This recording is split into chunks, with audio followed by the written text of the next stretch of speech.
cette opportunité que vous m'offrez aujourd'hui, de parler, de sensibiliser sur les cancers du col et du sein, qui sont de véritables problèmes de santé publique dans nos zones, surtout dans ces zones assez reculées, qui est donc Kédougou, la région de Kédougou.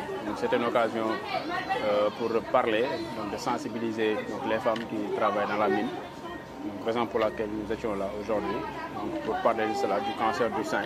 Il y avait déjà des brochures qui ont été données concernant l'autopalpation. C'était aussi une occasion pour parler du cancer du col, du dépistage, de la vaccination et les moyens qui sont utilisés pour lutter contre l'installation, mais surtout contre le développement et l'évolution vers le cancer.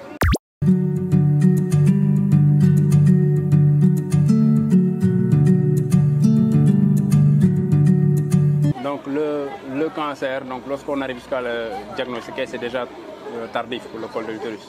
Parce que l'histoire est déjà bien connue, bien codifiée. C'est une évolution sur des années, sur une quinzaine d'années, qui fait que c'est une maladie qu'on peut diagnostiquer, qu'on peut dépister précocement. Il y a plusieurs moyens de dépistage pour éviter qu'on arrive vers des symptômes.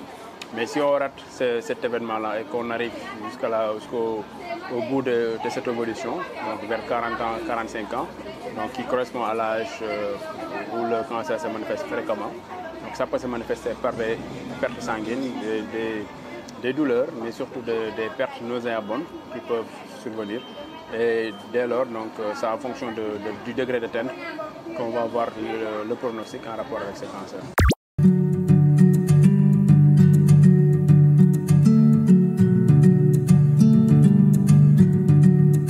La solution, c'est déjà passé par la vaccination, c'est les jeunes filles, surtout contre les HPV, les souches les plus virulentes, telles que le HPV 16 et le HPV 18, mais surtout par le dépistage chez les femmes qui ont commencé l'activité sexuelle et qui ont 25 ans, par le frottis qui est disponible, qui n'est pas du tout coûteux, mais qui est aussi d'une bonne fiabilité et quand même qui permet de dépister la lésion et qui peut être renouvelé chaque 3 ans.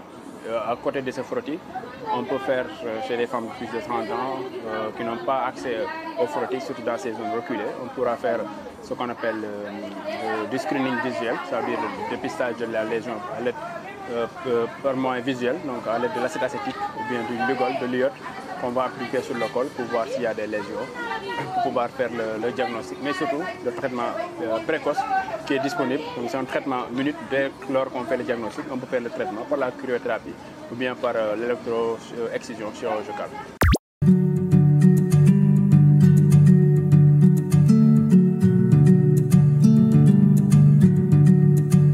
Je magnifie cette initiative que les femmes ont bien adoptée et d'avoir organisé cette conférence, cette journée d'échange. Vu l'interaction qu'on a eue avec ces dames, on a vu l'intérêt qu'ils ont porté à la présentation. Elles se sont appropriées de la question. Elles en ont fait un problème individuel, chacun à son niveau, a ramené le sujet à elles-mêmes. Et je pense que ça a un impact plus que positif pour les femmes de la mine. Je pense que c'était une belle initiative et à l'issue de cette conférence, la joie exprimée en est le thème.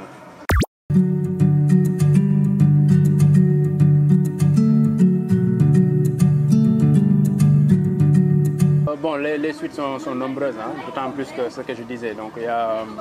On est au mois d'octobre, nous comptons faire bénéficier toute la région de Kédougou des séances de dépistage gratuites.